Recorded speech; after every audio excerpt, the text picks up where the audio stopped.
Kasi nagdilig ako dun sa harapan. Kaalis lang kay mister. So, sinabayan ko siya. Marami yung gulay natin. Tuin natin.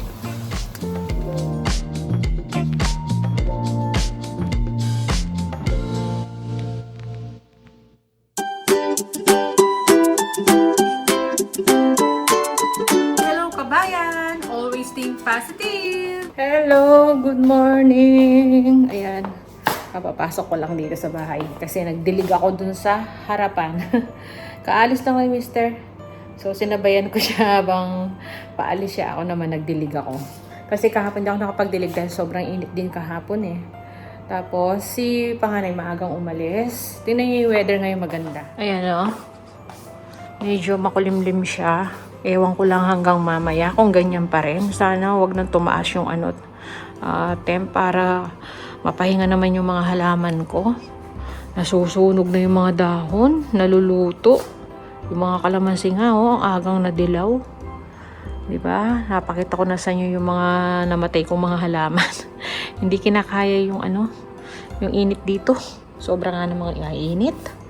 So, ang nailuto pala ni Mr. Si Mr. nagluto. Siya maaga kasi tumayo.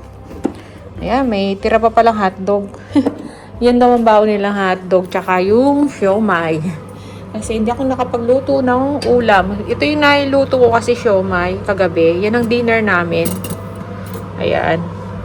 Tapos yung natitirang palabok. Patay na natin to. Ayan. Yung natitirang palabok, yun ang kinain namin kagabi. So, ngayon, ayan, meron tayong bagong na naman, libreng gulay. Ang dami. Dala kagabi ni panganay, kaya lang hindi ko na nakita dahil nakatulog na ako kagabi. Ayan, iniiwan lang ni panganay dito yan kasi alam niya ako mag-aayos. Dami nito ah. So, yun. Ang mga dala niya, ito, libreng labanos. Tapos, ito, Chinese cabbage. Mga pinagpilian na to. Nagtanong daw kasi daw yung matanda. Ayan hindi na mabibili pag ganyan. Kasi siya daw ang yung matanda ang nag-ayos ngayon. Tinignan niya yung mga kumbaga kinolek na yung mga hindi dapat. Itatapon ng mga yan, alam nyo ba?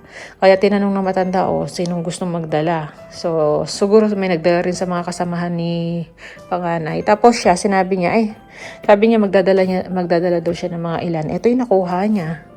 Ito, mga nakasale na nga, $399. Mura na nga to, kaya lang di na mabibili pag ganyan anong tawag dito, yung mga balat niya. Pero sa atin, di ba tinitinda pa yung ganyan? Ito pa, ganyan, Pag ganyan na yung mga balat, masiselan dito. Pag ganyan, di nila nabibilihin. Gusto nila yung talagang green na bagong-bago pa, maganda yung balat. Tapos may bago pa tayong lychee. May dala. Kasi nung isang araw, nagdala na ng lychee si panganay. Pero maganda yung kulay. Pulang-pula siya. Tira na lang daw sa dun sa old stock nila. Tapos may dumating na bago. Kaya yun, didispose nila. Konti lang na yung natira Yung dinala niya dito. Pero matamis. Ngayon ito daw, nag-iba na yung kanyang balat. Pero yung laman, okay pa to. Ayun, $10.74 pala nila binebenta. Ang mahal pala, no? Bagay, kahit sa Asian store, mahal to. Ayan, di may libre tayong lychee. Makakain ko yan. Itong cauliflower, maganda pa rin to. Pero hindi na nabebenta. Ito, may konting lang, Diba? May pechay pa. So, yan, maagang umaalis si panganay. Lagi nagmamadali. Kasi siya yung, ngayon siya ang tao sa tindahan. Dahil kahapon pa, umalis na yung boss niya, pumunta doon sa kabilang tindahan, malayo-layo doon sa Basilton pa yata yung isang tindahan nila. Bali, ang nangyari kasi, ngayon ko na lang kukwento sa inyo. Hindi naman nanonood ng vlog si panganay. Ayaw niyang pasabi nga Bali, last September, alam ko, na-promote na si panganay. Una sabi niya, naging na siya, supervisor. Pero, parang hindi yata natuloy yung supervisor na yon, hindi man tumagal.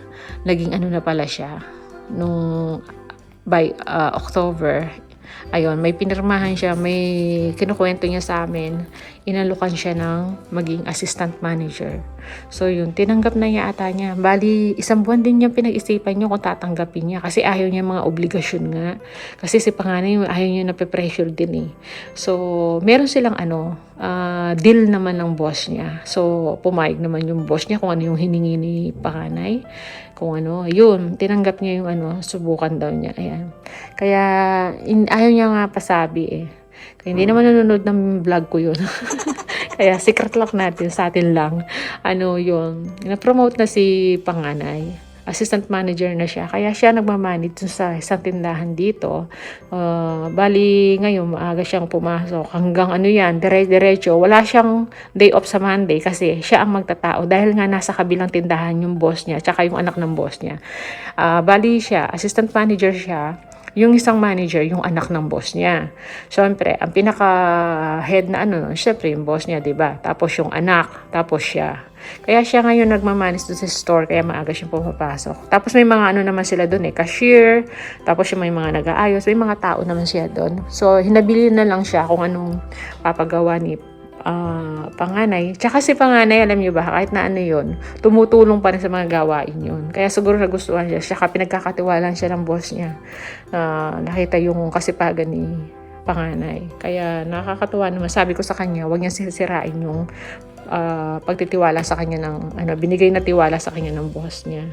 Basta siya, trabaho lang. Pala may napansin ako dito. May mga bagong regalong nakalagay. Kasi kagabi wala pa to itong dalawa na to. Siguro si panganay may dala niyan. Baka dinagdag lang niya dyan. Baka bigay sa kanya. So yan, malapit na tayong magbukas ng mga regalo.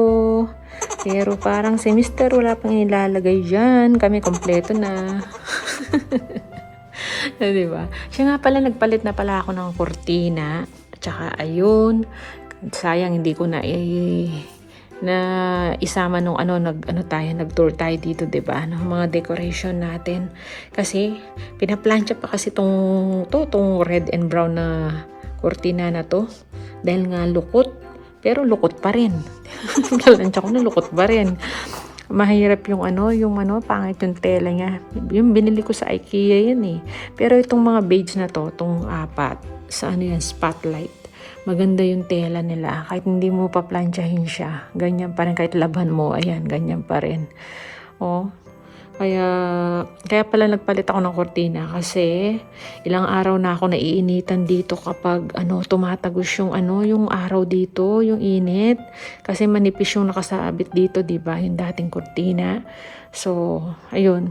Pinalitan ko ng medyo makapal-kapal. Yung pang blackout ba. Kasi kahit na naka-aircon, randam mo yung init dito sa mga bintana dahil manipis yung mga kurtinang nakalagay. So yun, mamaya kapag mainit na, ilulugay ko lang yan, yung mga kurtina na yan, yung sa gitna. So yan, hanggang Pasko na yan, hindi ko na tatanggalin. Para hindi na tayo mapagod magtanggal kasi nakakapagod din magtanggal inaakit ko pa yan inaalis ko pa. So, pag uwi nga ni Mr. kagabi, ayan, nagulat na naman. Iba na naman ang kurtina. Sabi ko nga tumatagos. Oo nga, sabi niya kasi manipis yung naka-display dyan, sabi niya. Ay, nakasabit. So, yun. Magdiligpit muna ako. Iligpit ko muna yun at magwawalis at sisilip muna ako sa aking garden. Silipin ko muna yung mga kawawa, yung mga halaman ko. Sobrang init kasi. So, yan. See you na lang mamaya.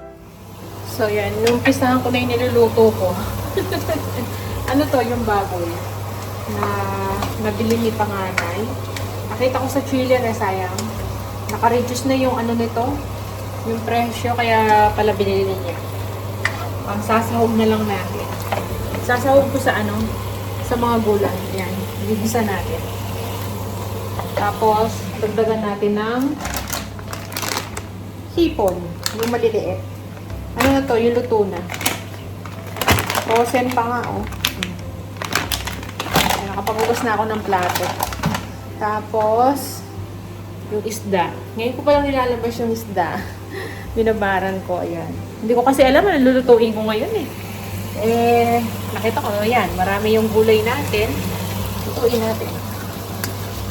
So, yan. Palalabasin lang natin yung mantika nito. palalambutin natin yan. Tapos magigisa tayo.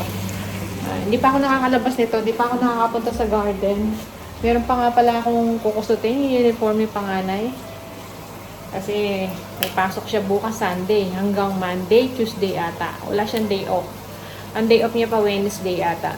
Ang day off talaga ni panganay kasi Monday. Kaya lang nga, dire-diretso yung pasok niya ngayon. Kasi nga, walang tatao doon sa tindahan dahil nga yung boss nga niya, tsaka yung anak ng boss niya nando sa kabilang tindahan. Kaya wala siyang kapalitan. Siyang tatao. So, yun. Diyan muna kayo. Charge ko muna to parang malulubat na. Luto na yung ating gulay. Yan. Ginisa ko na lahat dyan. Ang dami, no? Nandiyan na pala si Mister. Narinig ko na. So, sinalang ko yung isda. Naka-air fryer. Tapos, ito na yung naluluto ko. Parang toyo no? Air fryer ko na lang. Kanina nakasalang sa mantika. Kaya lang, dito? Yan, na-air fryer na lang. Nagwawalis ako niyan. Yan, kadarating lang ni Mister. Hindi ko pa binuksan yung aircon ng init. Kasi nagluluto pa ako ng isda. Pero nagbukas ako ng kandila. So, yan, tuloy ko lang tong aking, winawalis. So, yan, kain na muna po kami. Yan ang ulam natin. Ayan.